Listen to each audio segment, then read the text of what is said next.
21వ డివిజన్. ఈ 21వ డివిజన్లో డిమార్ట్ వద్ద ఈనాడు రోడ్డుకి శంకుస్థాపన చేసుకోవడం జరిగింది. 21వ డివిజన్లో చేపట్టాల్సిన అభివృద్ధి కార్యక్రమాలు చాలా ఉన్నాయి. ఒక 21వ డివిజనే కాదు, నెల్లూరు రూరల్ నియోజకవర్గం అంతా కూడా తెలుగుదేశం పార్టీ కూటమి అధికారంలోకి వచ్చి 3 నెలలు కాకముందే వాడవాడలా కూడా అభివృద్ధి పనులు ఒక జాతరలాగా సాగుతూ ఉన్నాయి. అటు గ్రామాల నగర డివిజన్ల తేడా లేకుండా ఎక్కడికక్కడ ప్రజలకి ఏది అత్యవసరమో రోడ్లు కావచ్చు, కాలువలు కావచ్చు, బ్రిడ్జిలు కావచ్చు, కరెంటు సౌకర్యం కావచ్చు, ఎక్కడికక్కడ అధికారులతో మాట్లాడి రాష్ట్రం ఆర్థికంగా గత వైఎస్ఆర్ కాంగ్రెస్ పార్టీ ప్రభుత్వంలో దివాలా తీసిన రాష్ట్రంలో ఆర్థిక లోటు చాలా ఎక్కువగా ఉన్న వివిధ రకాల మార్గాల ద్వారా అధికారుల చుట్టూ తిరిగి అందరి సహాయ సహకారాలతో శక్తికి మించి అభివృద్ధి పనులని ప్రారంభిస్తూ ఉన్నాం.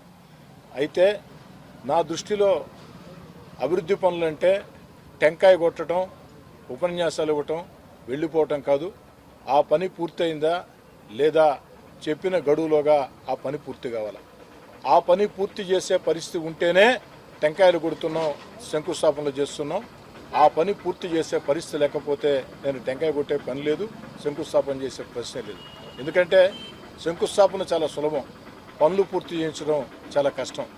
ఒక టెంకాయ కొట్టిన తర్వాత, ఒక శంకుస్థాపన జరిగిన తర్వాత ఖచ్చితంగా పని జరిగి తీరాలి. ముఖ్యంగా గత వైఎస్ఆర్ కాంగ్రెస్ పార్టీ ప్రభుత్వంలో ఆఖరి 16 నెలలు నేను వైఎస్ఆర్ కాంగ్రెస్ పార్టీకి దూరంగా జరిగిన తర్వాత ఇక్కడ వైఎస్ఆర్ కాంగ్రెస్ పార్టీ నాయకత్వం వహించినటువంటి నియోజకవర్గ నాయకులు కేవలం శంకుస్థాపనలకి, టెంకాయలకి అభివృద్ధి అభివృద్ధి అభివృద్ధి అని మాటలకే పరిమితం అయ్యారు తప్ప ఎక్కడా కూడా చాలా పనులు కనీసం ప్రారంభం కాల, కొన్ని పనులు పూర్తి కాల, కొన్ని పనులు సగం ఆగిపోయినాయి, కొన్ని పనులు అసలే ప్రారంభం కాల.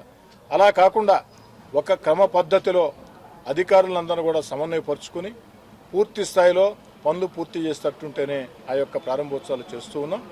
అయితే 21వ డివిజన్లో ఇంకా చేయాల్సిన పనులు చాలా ఉన్నాయి.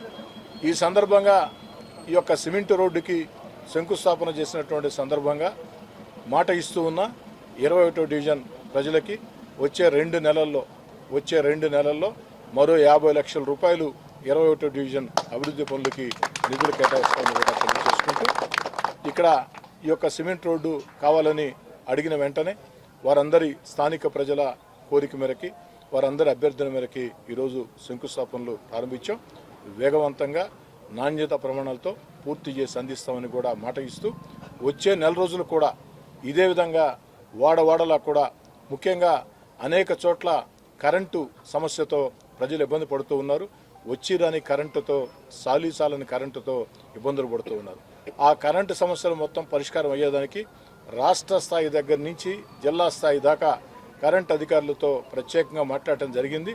రాబోయే రోజుల్లో అంటే మరో సంవత్సరం రోజుల్లో నెల్లూరు రూరల్ నియోజకవర్గంలో కరెంటు సమస్య ఎక్కడా లేకుండా రాబోయే సంవత్సరం రోజుల్లో ఒక ప్రత్యేక ప్రణాళిక కూడా రూపొందించాం. ఆ యొక్క పనులు కూడా వేగవంతం చేసి వచ్చే సంవత్సరం లోపు రూరల్ నియోజకవర్గంలో ఎక్కడా కూడా కరెంటు సమస్య అన్నది లేకుండా చేస్తామని, ఇక అభివృద్ధి పనులు ఏదైతే ఇంకా కూడా నిధులు అనేక మార్గాల ద్వారా సాధించి ఇస్తామని చెప్పని మాట ఇస్తున్నాం.